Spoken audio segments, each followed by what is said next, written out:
Alors, comment adapter une tête de robinet, un bec? Un bec de cygne, hein, apparemment ça s'appelle comme ça. Bon, un bec de cygne, voilà ici. Celui-ci, il est tout neuf. Là, le plastique est là. J'en ai deux. Il y a plusieurs diamètres. Donc, normalement, pour ce type de mitigeur, enfin, j'appelle ça un mitigeur, hein, un robinet de lavabo.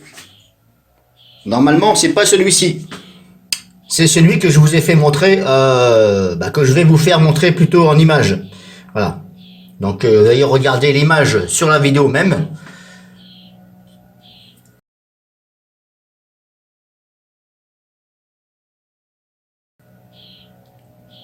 Et vous allez bien voir que normalement, eh bien, ce que je vous ai fait montrer sur l'image, normalement, c'est l'embout là ici, c'est pas pareil. C'est comme si que vous n'aviez pas le plastique là.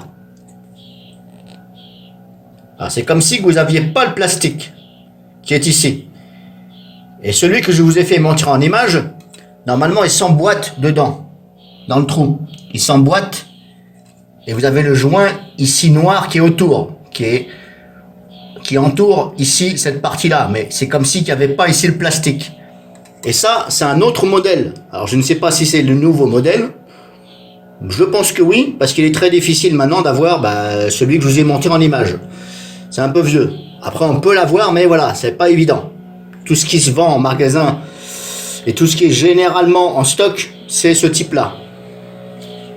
Alors pourquoi est-ce qu'ils ont changé? Je ne sais pas. En tout cas, ça, normalement, c'est pas fait pour ce type-là. Mais il y a un moyen de le mettre. Alors bien sûr, il faut prendre le même diamètre que le tuyau qui était là d'origine. Il faut bien ici nettoyer avec du vinaigre. Ici, là. Le haut. Et bien entendu, le filetage. Donc là, c'est bon, j'ai nettoyé au vinaigre. Alors ça prend quand même un peu de temps. Hein.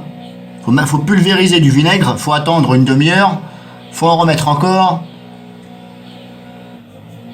Il faut brosser avec une brosse. Mais pas une vieille brosse à dents, par exemple. Alors surtout pas prendre un truc, une brosse en ferraille. Parce que alors là, vous allez abîmer le filetage. Et là, vous êtes bon à changer carrément tout. Alors ne jamais frotter avec une brosse à métaux, toujours avec une vieille brosse à dents ou une brosse ou ça pour faire la vaisselle, et éventuellement ça, le grattoir d'éponge, mais que pour le haut, pas pour le filetage, parce que le filetage, si vous l'abîmez, ça risquerait de mal tenir ou vous allez pouvoir visser cette partie là, pardon. Hop, alors c'est comme ça, hein. Voilà, et ça voilà, ça il faut le hop, normalement c'est comme ça, et quand c'est neuf, c'est un peu dur à pousser vers l'arrière. N'hésitez pas, c'est un peu dur, il faut le pousser vers l'arrière. Voilà, comme ça.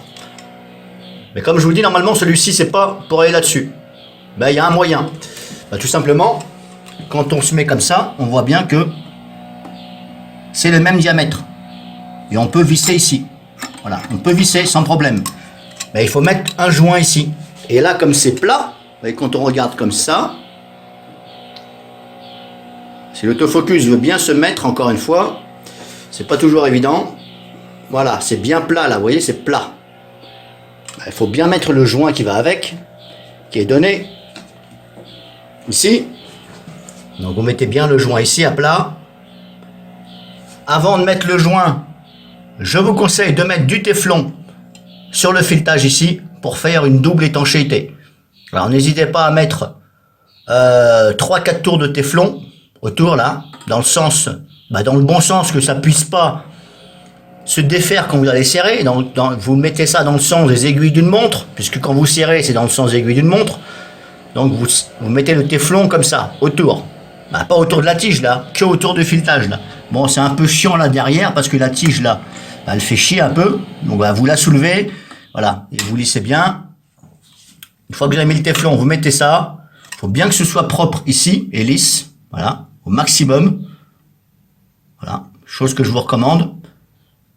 Vous pouvez en profiter pour balancer du vinaigre dedans et laisser pendant une journée par exemple. C'est un exemple, hein. Bien sûr, il faut couper l'eau, hein. Il faut surtout pas ouvrir le robinet là. Il faut couper l'arrivée d'eau. Il faut enlever l'eau déjà qui est dedans. Il faut vidanger un peu l'eau dans les tuyaux. Voilà, il faut ouvrir, faire. Ici, il faut couper l'arrivée d'eau, ouvrir ici, bah, bien entendu, il faut couper l'arrivée d'eau. Hein. Quand je dis ouvrir là, couper l'arrivée d'eau, surtout si c'est le bec là et vous l'avez enlevé.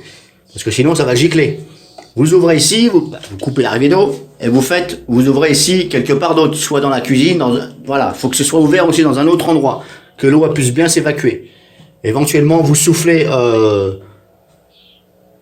quelque part d'autre, que ça puisse sortir ici, ou alors vous soufflez ici avec votre bouche, voilà, il faut coller votre bouche là, vous mettez quelque chose là, et puis vous soufflez pour évacuer l'eau. Sinon, vous l'enlevez comme ça avec le doigt. Quand je dis ça, c'est si vous mettez beaucoup de vinaigre à l'intérieur. Parce que si vous mettez du vinaigre et il y a déjà de l'eau, ça va pas faire effet. Donc il faut bien éponger à l'intérieur. Et surtout, voilà, vous coupez l'arrivée d'eau, surtout. Voilà. Après ça, que ce soit ouvert, c'est pas grave. Vous mettez bien du vinaigre dedans. Éventuellement, après, vous pouvez le fermer et mettre du vinaigre. C'est vous qui voyez. Et puis laisser comme ça toute une nuit, par exemple. Et puis vous brossez bien à l'intérieur avec une vieille brosse à dents. Vous remettez un peu de vinaigre. Voilà, pour enlever la saleté, là, il faut enlever tout le verre. Là, le mieux, c'est d'enlever tout le verre. Là, vous voyez, c'est propre parce que j'ai enlevé tout le verre. Donc, comme je vous dis, hop, téflon, 3-4 tours, vous mettez ça. Et ça, comme c'est plat, normalement, ça va aller. Alors, pourquoi je vous dis de mettre du téflon? C'est parce que normalement, c'est pas adapté. C'est une double sécurité. Et normalement, je vous garantis à 99% que ça ne devrait pas fuir. Voilà, parce que de toute façon, ça va se coller automatiquement. Hop, ici. Ah, c'est un peu dur.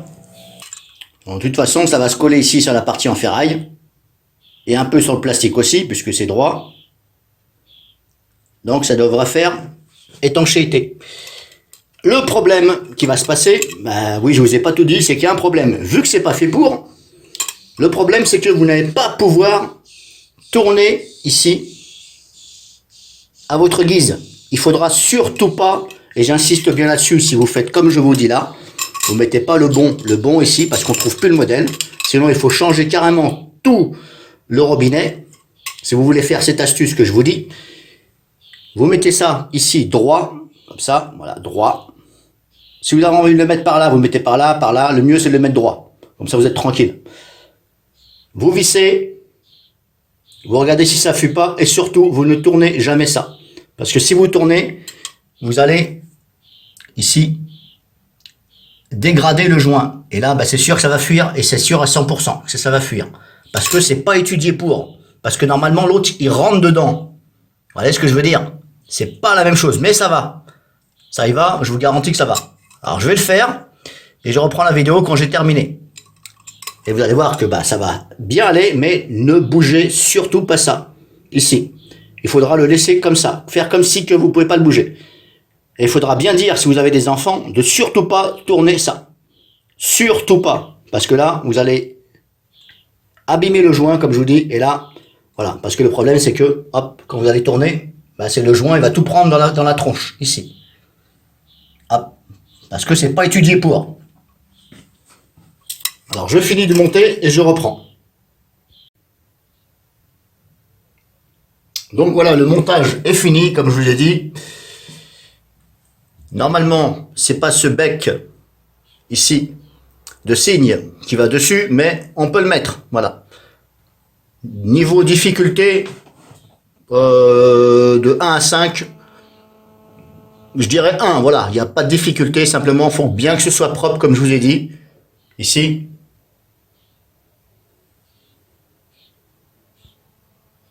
Bien que ce soit propre, sans calcaire, sans rien, du téflon surtout, le joint, vous le mettez droit, quand vous serrez ici, hop, vous tenez aussi bien ça, ça ne bouge pas, surtout, quand vous serrez, il ne faut pas que ça bouge, à la rigueur, si vous avez une personne avec vous, essayez de lui dire de tenir ça et ça, vous serrez ici gentiment, et après il faut le serrer avec la pince, bien sûr, hein, voilà. Vous remettez l'eau en route, l'arrivée générale, tranquillement. Vous n'êtes pas obligé d'ouvrir fort déjà. Et là, verdict. Donc là, j'ai bien essuyé qu'on voit qu'il n'y a pas d'eau. Là, et là, verdict, j'ouvre le robinet. Là, ça coule. Et on s'aperçoit qu'il n'y a pas d'eau ici qui coule. Voilà.